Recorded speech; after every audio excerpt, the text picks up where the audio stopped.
All right, so does the left and some of the media want the president to succeed or not, do they? Here now to debate that is the executive director of America Rising PAC, Alexandra Smith, and former DNC Deputy Press Secretary Jose Aristimuño. Guys, thanks so much for coming on this morning. Jose, I want to focus in on that last bite from Paul Begala there, talking about the president smiling with a murderous dictator.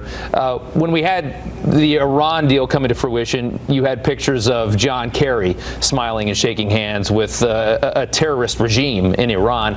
Is that a fair criticism of the president going into this? Look, I really don't care if this is a Republican or a Democratic issue. This is an American issue. This is a historic meeting. Look, what I gotta say is that this might take time. It might not just be one meeting, and I want people who are watching to be very clear that this is something that's gonna take time. I'm cautiously optimistic that something positive can come out of this. Sure. I really hope that Kim Jong-un really takes into consideration denuclearizing. But we ought to be careful. And one last thing I'll say is I really hope the president leaves his temperament and his emotional sort of role playing out of this meeting. This is some serious stuff, and I hope that the diplomacy gets the best out of us in this meeting. It is serious stuff. I think a lot of people are impressed that this actually came to fruition after it was canceled a couple of times. Let's look at some of these headlines here for a second, Alexandra. New York Times here. Let's show you some of these headlines. Escalating clash with Canada. Trump is isolated before North Korea meeting. CNN. Trump's improvisation faces decades of North Korean preparation.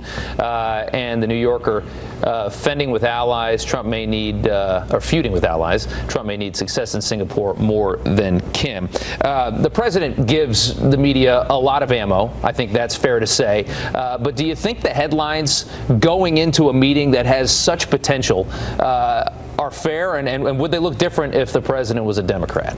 Look, I think that they definitely have a negative tinge to them, and I wish more Democrats sounded like Jose ahead of this historic meeting, because I think that in putting politics first, some on the left are really undermining our national interests because it's within their interest, their perceived interest, that the president fail. I think that they're looking ahead to the midterm elections, and really going against Trump is the only thing they have to go on right now. But the poll numbers are really bearing out the idea that just being reflexively anti-Trump isn't quite working for Democrats in the wake of rising economic numbers, good economic news.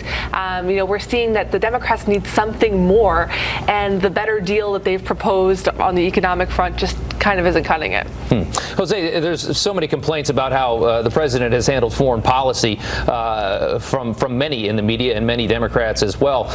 But when you look at the situation with North Korea and how they were basically sanctioned to the bargaining table, as opposed to the way Iran was handled in the last administration, basically paying them, trying to get them to cooperate, you have to, I think, Democrats and the media alike have to admit that there is something to this logic that the president has in dealing with the evils of the world.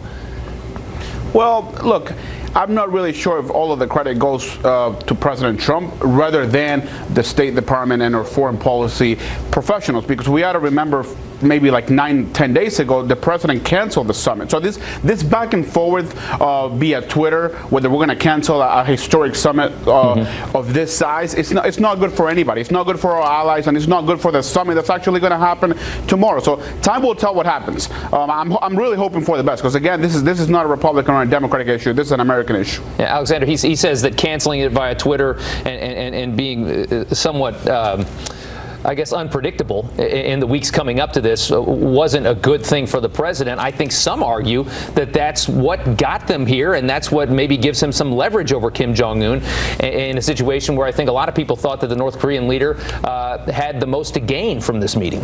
I mean, certainly. I think that Kim Jong-un has a lot to gain from this meeting, and North Koreans are anxious, I think, to have this meeting, if only to get some of these economic sanctions lifted, and to bring their country into a state of economic prosperity. There's a lot that the American consumer and global consumers can offer, and that's a huge bargaining chip coming into this. So I think that what the president is doing is he's outlined some clear goals. There has to be denuclearization. It has to be irrevocable. And he says without that, the sanctions aren't being lifted. And so I think that those are pretty clear goals. I think he's shown that he's going to be tough. That's something that Americans voted for in 2016 after really feeling like under President Obama that we had lost our standing in the world and that we were weaker in the eyes of our friends and our enemies. And so I think that what President Trump is doing is he's showing strength ahead of this meeting, and I'm hoping for a successful outcome. Okay, Alexandra, Jose, thank you so much for coming on this morning. We appreciate both of your opinions. All right, a Fox News alert.